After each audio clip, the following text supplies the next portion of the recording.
Industry 30 years industry అని అంతకంటే ఘోరంగా ఢిల్లీ వీధుల్లో పొలుదండాలు తొలుతున్నారు. ఆ ఈటీవీ ఈనాడు పత్రిక యజమాని రామోజీరావు గారి అబ్బాయి కిరణ్ 30 సంవత్సరాలు అయింది అని చెప్పి 30 సంవత్సరాలు కాదయ్యా.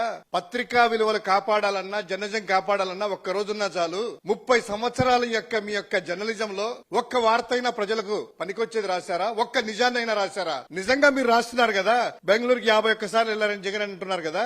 2019 నుంచి 2024 వరకు మరోసారి చెప్తున్నాను, 2019 నుంచి 2024 వరకు మీ నాయకుడు చంద్రబాబు నాయుడు కావచ్చు, వాళ్ళ అబ్బాయి కావచ్చు, ఆంధ్రప్రదేశ్ రాష్ట్రం ఇక్కడ రాజకీయం చేస్తున్నారు కదా, ఈ రాష్ట్రంలో ఎన్ని రోజులున్నారు, పక్క రాష్ట్రాల తెలంగాణ హైదరాబాద్ లో ఎన్ని రోజులున్నారు, 5 సంవత్సరాలు తీసుకొని ఎన్ని రోజులు ఇక్కడ ఉన్నారు లేదా ఎన్ని గంటలు ఉన్నారు ఇక్కడ అనేటువంటిది మీరు రాయగలరా? మేము అడుగుతున్నటువంటి ఈ యొక్క బెంగళూరు జగన్ అన్నారు కదా 51 సార్లని, లోకేష్ ఎన్నిసార్లు వెళ్లాడు, చంద్రబాబు ఎన్నిసార్లు వెళ్లారు, పవన్ కళ్యాణ్ ఎన్నిసార్లు వెళ్లారు, 65 వారాల్లో కనీసం ఇక్కడ ఎన్ని వారాలు ఉన్నారు? వరదలు వస్తే బుడమేరు దిగేసి ఇక్కడ ఉంటే ప్రజలందరూ కూడా గిలగిలాకుంటే ఇక్కడ ఉన్నారు. క్లిష్ట సమయాల్లో గాని కష్ట సమయాల్లో కూడా ఇక్కడ లేరే.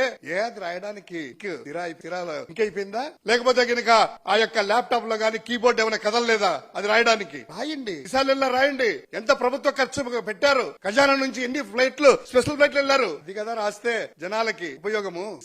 ఇప్పుడు జగన్ గారు ఎడబడమే గాని లేకపోతే కనుక ఇక్కడ పడే ఇబ్బందులు గాని రాష్ట్రం పడే ఏవి కూడా మిల్లకు కనపడవంటి. ఎంత పేరు మార్చుకోవయ్యా, తెలుగునాడు పెట్టుకో, చంద్రనాడు పెట్టుకో, లోకేష్ నాడు పెట్టుకో, లేదా తెలుగుదేశం పార్టీ అని పెట్టుకో, ఎవరికి అభ్యంతరం లేదు కదా. పార్టీ పేరు పెట్టి రాసేయండి ఇష్టం వచ్చినటువంటి వార్తలు. ఇంత దారుణమా? పత్రిక పెట్టిన పీడ.